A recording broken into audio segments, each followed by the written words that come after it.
Number 10. Built into a beautiful Victorian-era factory, walking through the Furniture dollhouse is like stumbling straight into the industrial age. At the peak production, the company operating inside these walls employed in excess of 2,000 people. However, in 2008 they went bust, leaving half of the local community jobless. While the newer machines were sold off to Italy, all of the old machines, some of which date back to the 19th century, are still rusting away at the site.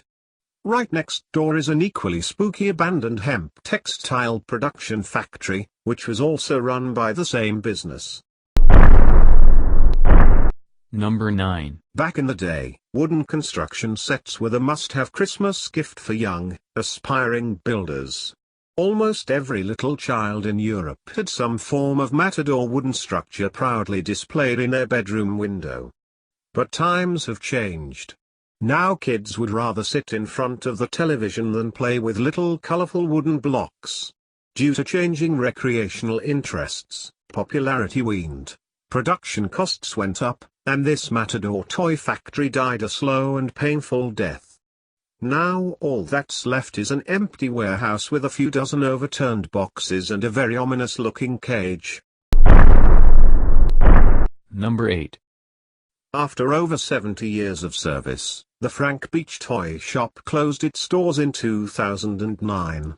Amazingly, during the following 5 years the store was left completely untouched. Perhaps its shady exterior put off the would-be thieves. Although the damp started to permeate some of the boxes, most remained in mint condition, and when an auction house discovered what was hidden in plain sight, they knew they'd struck gold. In April 2015, the stock was sold off to various collectors from all over the UK. One figurine, a Boba Fett Star Wars toy, collected £18,000, while a single pallet of toy cars amassed almost £250,000. Number 7. The Toastmaster factory was once a prime employer for the Algonquin area as a manufacturer for small home appliances and children's toys. However, in the early hours of October 18, 2010, a fire swept across the building, creating a blaze so powerful that firefighters were forbidden from going inside. The building subsequently burned to the ground, leaving only a blackened shell behind. Although an investigation took place, the cause of the fire was never determined. Due to the excessive vandalism that took place in the 2 years prior, local residents believed it to be the work of vandals. Number 6. To the current generation, wooden toys seem somewhat ancient, but in older, simpler times, Kanga were so popular that they had a worldwide distribution network. This old factory went out of business long ago and served as nothing more than a blank canvas for amateur graffiti artists before it met the wrecking ball in 2010. While it was once a hub for artisans to express themselves through the magic of toy making, with all the religious symbolism and dollar signs plastered across the walls, it resembles some kind of cult headquarters for a strange unknown religious order. Number 5. Renowned for making toy cars, the Matchbox Company, part of Lesney Products, had to say goodbye to their primary manufacturing plant in London, in 2010. While the decline of the traditional toy market contributed to its failure, it was the 2012 Olympic Games that put the final nail in the coffin. The Hackney Council needed the space to build a new arena and chose to demolish the building. Before it was leveled, the factory had been left unused for many years, which turned it into a dark and dangerous place on the brink of collapse. Number 4. This abandoned Russian factory was part of the former USSR. Although the roof has fallen through, the machinery has rusted beyond repair, and the floor is piled with rubble.